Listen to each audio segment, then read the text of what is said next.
Au Bénin, l'agriculture représente 32% du PIB. À elle seule, elle emploie les 2/3 de la population. Dans ce secteur agricole, les activités d'élevage occupent une part importante puisqu'elles contribuent à près de 15% du PIB agricole. Pour autant, ce n'est pas suffisant. Cela ne couvre pas les besoins du pays qui doit encore importer la moitié de la viande qu'il consomme. C'est dire combien l'élevage est un secteur porteur, un secteur d'avenir. C'est pour cela qu'Éleveurs sans frontières Bénin et Élevage sans frontières soutiennent des éleveurs de petits ruminants dans les départements du Mono, du Koufo, du Zou et de l'Atlantique. Un appui dans la gestion de leurs élevages sur le plan de l'habitat, de la santé, de l'alimentation et de la reproduction, tout ceci afin de proposer sur les marchés des animaux sains, de qualité, pouvant satisfaire la demande des consommateurs. Il y avait un problème de divagation dans mon élevage. Avant, j'ai les maladies, les mortalités. J'élevais, mais je n'ai pas l'idée de savoir qu'on doit garder les animaux dans un enclos. Mais aujourd'hui, je vois que quand on a gardé les animaux et on les nourrit, on a eu une bénéfice dedans. Voici mon bâtiment d'élevage. Il fait 4 mètres sur 4. Ce bâtiment qui fait 4 mètres sur 4 doit porter 20 têtes. Voici ma chambre à côté. Je l'ai positionnée ici pour que quand un problème arrive dans mon élevage, je puisse vite éveiller pendant la nuit. Je balaye le sol chaque jour pour éviter que les maladies ne rentrent dans mon élevage. J'utilise les abreuvoirs et les mangeoires et je les lave chaque jour. C'est un entretien pour ne pas amener les maladies dans mon élevage. Je les nourris 3 fois par jour. Très tôt le matin, je balaye et je donne à manger, je vais partir au champ. À midi, quand je reviens, je donne à manger. À 16h, je les mène au pâturage. Je les donne souvent les feuilles de manioc, les épluchures de manioc et les autres feuilles. Chez moi, je donne les feuilles, je ne donne pas de provende.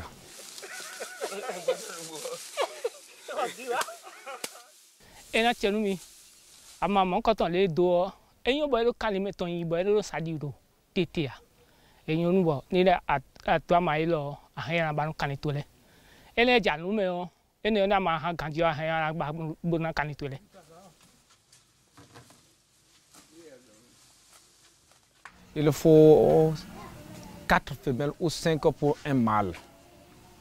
Sinon, s'il y a 2 mâles pour 4 ou 5 femelles, il y aura l'avortement dans mon élevage. C'est pourquoi j'ai évité qu'un mâle pour 4 ou 5 femelles. Les âges de mature des mâles, ça fait 7 mois et les âges de mature des femelles, ça fait 9 mois.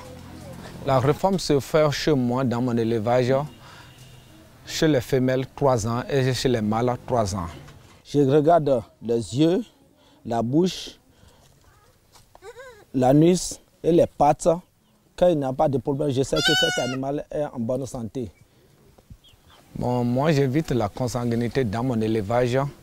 Quand les mâles petits nés dans mon élevage, quand ça fait 5 mois, je les castrerai pour qu'ils ne montent pas les mères et les sœurs.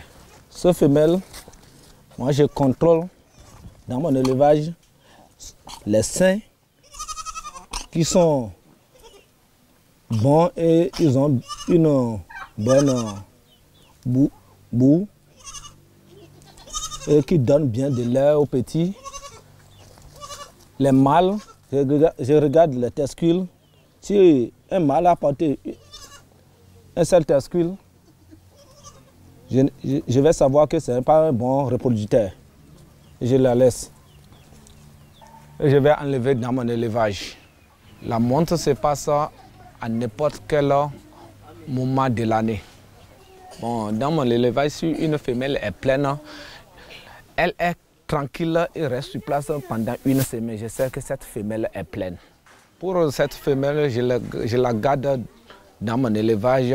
Je lui donne à manger. Je ne dois pas l'amener au pâturage. À chaque jour, je vois son état. S'il a besoin de quelque chose, je lui donne la nourriture, l'eau, et il va rester dans l'enclos. Il est à Misba aujourd'hui, je vais la garder pendant 1 mois avant qu'il allait au pâturage. Il y a des moments donnés, la femelle donne 3. Je suivais l'allaitement de la 3e qui ne tète pas beaucoup.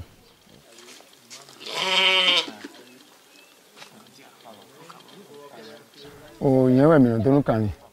Il y a un peu de temps. Tout le monde tout le monde et le sans frontière, je vais sans frontière. Et ouais, promis, les minutes de nous quand tu me quand nous quand mais là, il faut pharmacie vétérinaire. Il y a un glace, mais non, nous fi famille non glace non déji. Aga il faut moi nous qu'on on dit quoi ton courage. Et quoi ton pour nous walo. Né en bon, mais là, si mais on dame so do yon ai. Si non, il y a un dopo, bodo propos quand les women dans dona. Hon e wayo.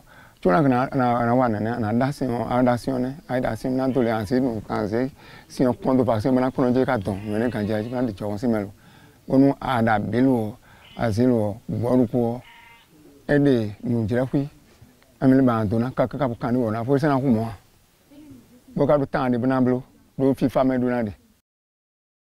Ce qui tue les animaux chez nous ici, c'est la peste des petits ruminants et la pseudo-peste aviaire, le Newcastle. Quand on vaccine contre ces 2 maladies, le taux de mortalité est réduit. Et les éleveurs ont vu leur effectif accroître. Donc c'est l'importance.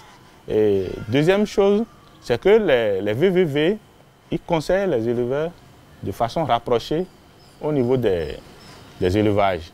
Donc c'est ce que nous on a vu, ça nous a beaucoup intéressé. Donc c'est quelque chose qu'il faut vraiment pérenniser et qu'il faut soutenir.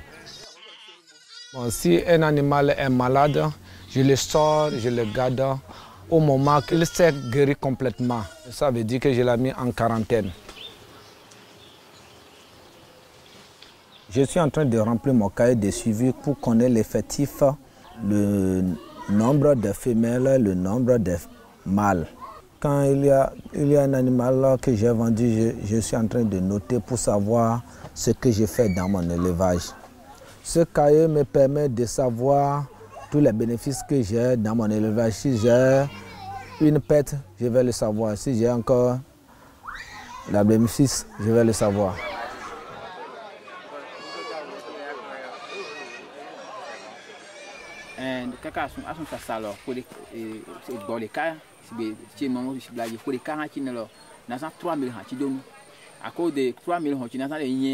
Vaccination au côté abouillé, de côté, donc nous prenons des nuits, il y a sous bosse ou grand, à Maolé, Chimisano, 15 000 à 17 000. Moi là, non, ça 15 000, il n'y a pas 12 000 à 10 000 de dit.